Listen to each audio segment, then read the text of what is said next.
Alright. I'm trying to show some of the glass work that I did.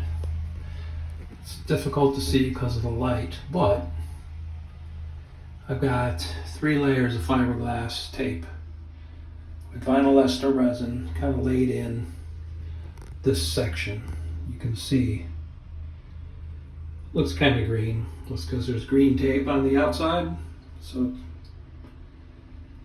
this is where that hole to deck joint is, and there were gaps. So I used some putty, not putty, but epoxy mixed with silica to fill the bigger gaps, and then lay in the glass 3 layers smooth.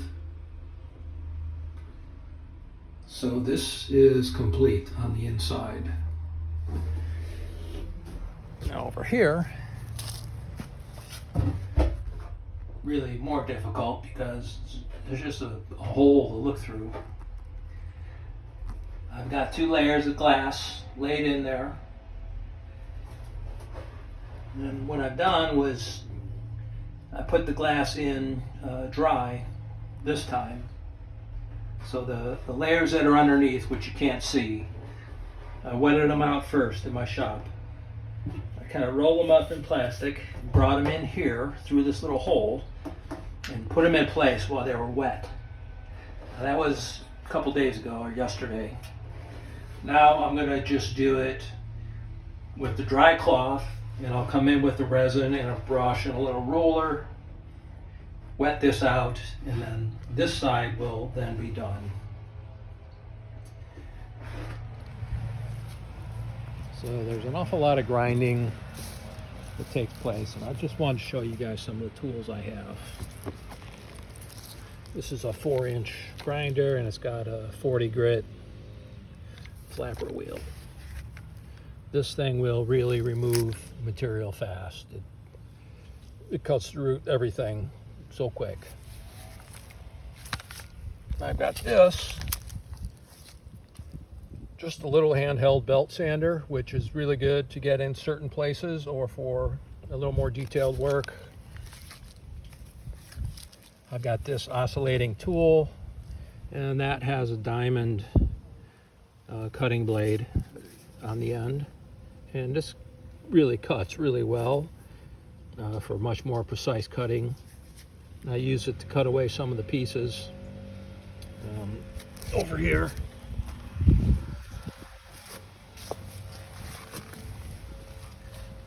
now you can see, I know it's difficult to see, but this is the hole to deck joint.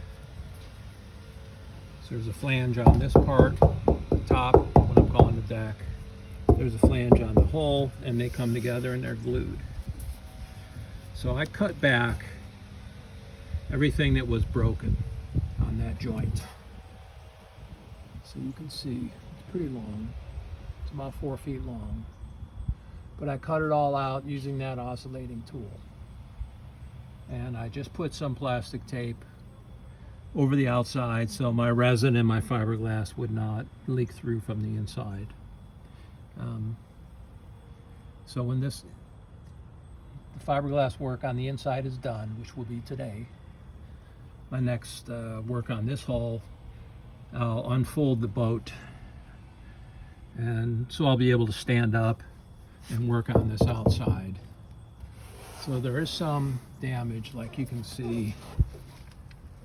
I don't think that's a crack, I think that's glue, but down here, if you can see this. All right. So this damage occurred when the boat was salvaged. So more than likely they had some lines or some straps around this, which kind of crushed this skin. Inside is good.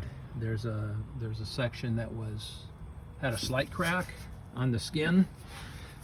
This part of the boat is foam core, like this here, this area. Like from here to here is foam. There was one minor crack going along here, which I kind of smoothed it out And I filled it out, and that's why this piece of glass is here, to just bond this outer skin over the foam.